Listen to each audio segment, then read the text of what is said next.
সাবির আলী না হয়ে যদি উত্তম কুমার বাঁশ দিয়ে মারতে যেত সেটা খুব ভালো হতো। কেউ যদি বদমাইশি করে তাকে বাঁশ দিয়ে পেটানো ছাড়া কি করবে? বাঁশ দিয়ে পেটানোকে সমর্থন, হুমকিতে সমর্থন তৃণমূল বিধায়কের। নামেই সরস্বতী পুজো, নেপথ্যে রাজনীতির পুজো। দলীয় কার্যালয়ের সামনে বাগদেবীর আরাধনা, বাইরে তৃণমূল ছাত্র পরিষদের ফ্লেক্স। পুজো আর রাজনীতির পুজো কেমন যেন গুলিয়ে যাচ্ছে। এই আবহেই কলেজ ক্যাম্পাসে উঠেছে ধর্ষণের হুমকির অভিযোগ। পড়ুয়াদের মুখে উঠে আসছে তাপস পালের বিতর্কিত মন্তব্য পুনরাবৃত্তির অভিযোগ। সেই অভিযোগ অকপটে মিথ্যা বলে দাবি করেছেন তৃণমূল সাংসদ মালা রায়। ক্যাম্পাসে বহিরাগতরা ঢোকে এবং আমাদেরকে বাস তুলে মেরে দেবে, সমস্ত ডেথ থ্রেট দেয়। আমাদের মেয়েরা আমরা সেফ ফিল করছি না। Sabir Ali and his gang আর কি, তো এরা এসে কন্টিনিউয়াস ওদেরকে রেপ থ্রেটস দিচ্ছে, ডেথ থ্রেটস দিচ্ছে, তাদেরকে ইভেন এটাও বলছে যে ঘরের ছেলে ঢুকিয়ে দেবো, আরো অত মানে জঘন্য নোংরা নোংরা কথাবার্তা। শিক্ষামন্ত্রীর সাথে কথা হয়েছে, ওনার সাথে উনি বলেছেন যে উনি দেখছেন এই ম্যাটারে কি করতে পারবেন, উনি নেসেসারি স্টেপস নেবেন। এবং এই যে মিথ্যা একটা অভিযোগ, এটা যাতে না হয় সেই জন্যই তারা আলাদা জায়গায় পুজো করতে বাধ্য হয়েছে। কাঠগড়ায় তৃণমূল ছাত্র পরিষদের নেতা সাব্বির আলী, তার মাথায় কি মালা রায়ের হাত? সাব্বির আলীর অবৈধ কার্যকলাপ সম্পর্কে অবগত মালা রায়। তৃণমূল সাংসদ অভিযোগ মিথ্যা দাবি করার পরই সাংবাদিক বৈঠকে গভর্নিং বডিতে আইনজ্ঞ কাউকে পদস্থ করার আবেদন জানালেন অভিযোগকারী পড়ুয়ারা। শ্রীমতী মালা রয় যেহেতু মোহাম্মদ দানিশ ফারুকির দায়ের করা রিট মামলায় পার্টি ছিলেন, তাই তিনি সবসময় জানতেন যে মোহাম্মদ সাবির আলী কলেজ ও তার আশেপাশের অবৈধ কার্যকলাপ চালাচ্ছেন। সম্ভবত মালা রয় আইনজ্ঞ না হওয়ায় তিনি বুঝতে পারেননি যে মোহাম্মদ সাবির আলীর কার্যকলাপ সম্পূর্ণ বেআইনি।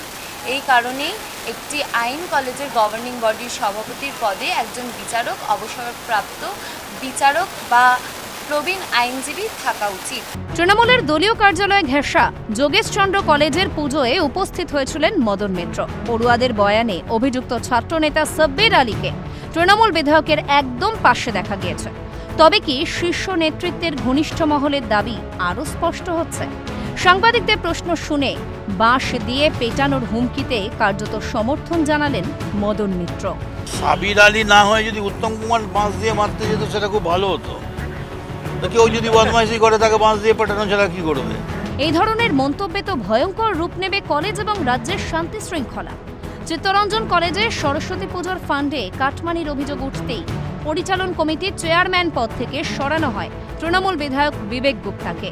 মুখ্যমন্ত্রীর কলেজে রাজনীতির পুজো হচ্ছে, তৃণমূলের প্রশ্রয়ে অপরাধ। যোগেশচন্দ্র চৌধুরী কলেজ নিয়ে মন্তব্য সুজনে। মালা রায় সাংসদ গেলেন, কেন গেলেন? মুখ্যমন্ত্রীকে পাঠাতে পারতেন তো, মুখ্যমন্ত্রী তো ওই কলেজের ছাত্রী ছিলেন। যারা অপরাধী তাদের প্রশ্রয় দিচ্ছে তৃণমূলের নেতারা, যাদের সঙ্গে মুখ্যমন্ত্রী অথবা মালা রায়ের ছবি দেখা যাচ্ছে। উই ওয়ান্ট জাস্টিস, শুনেছেন, জাস্টিস দেবার হিম্মত দত্তবাবুর আছে? এটা সরস্বতীর আরাধনা স্থল, সেখানে বহিরাগতর এত দাপাদাপি এবং কলেজের পুজোকে বাইরে নিয়ে গিয়ে নেতা মন্ত্রী তাদের যেভাবে আস্ফালন দেখলাম, পুজোটা রাজনৈতিক পুজোয় পর্যবসিত হয়েছে। পশ্চিমবঙ্গকে প্রায় বাংলাদেশ বানিয়েই ফেলেছেন মুখ্যমন্ত্রীকে অগ্নিমিত্রা সুকান্ত শুভেচ্ছা বার্তা, কটাক্ষ শুভেন্দুর। ধমকানো হচ্ছে, সাবির আলী এসে ধমকাচ্ছে, বলছে মেয়েদেরকে রেপ করে দেবো। তো মুখ্যমন্ত্রীর নিজের কলেজ তো, হিন্দুদের সরস্বতী পুজো, তাতেও ভাগ চাই সাবির আলী। এটা হচ্ছে ওয়াকআপ সিস্টেম তৈরি করে দিয়েছে মমতা বন্দ্যোপাধ্যায়। মমতা বন্দ্যোপাধ্যায়কে কংগ্রেচুলেশন। উনি যে স্বপ্ন দেখেছিলেন যে পশ্চিমবঙ্গকে পশ্চিম বাংলাদেশ বানাবো, সেটাতে সফল হয়েছেন, তার জন্য তাকে আমরা কংগ্রেচুলেশন জানাই। মুখ্যমন্ত্রীকে অনেক অনেক শুভেচ্ছা। উনি almost she is there, Bangladesh করতে উনি সক্ষম হয়েছেন। এটাও বাংলাদেশ বানিয়ে দিয়েছে। যশোরে, ওপারের যশোরে, সেখানেও পুলিশ দিয়ে আর্মি দিয়ে পুজো হচ্ছে, আর এপারেও কলকাতাতে আর্মি পুলিশ দিয়ে পুজো হচ্ছে, তাও হাইকোর্টের হস্তক্ষেপ। এখানে আলামিন মন্ডল আর ওখানে সাবির আলী, মডেল এক। মদন মিত্রের মন্তব্য, কলেজ ক্যাম্পাসে ধর্ষণের হুমকির অভিযোগ, সব মিলিয়ে 25-এর বাগদেবীর আরাধনায় মুখ্যমন্ত্রী যোগেশচন্দ্রে পড়াশোনার পাঠ চুকে অশিক্ষায় ফুটে উঠল বলেই মনে করছে ওয়াকিবহাল মহল।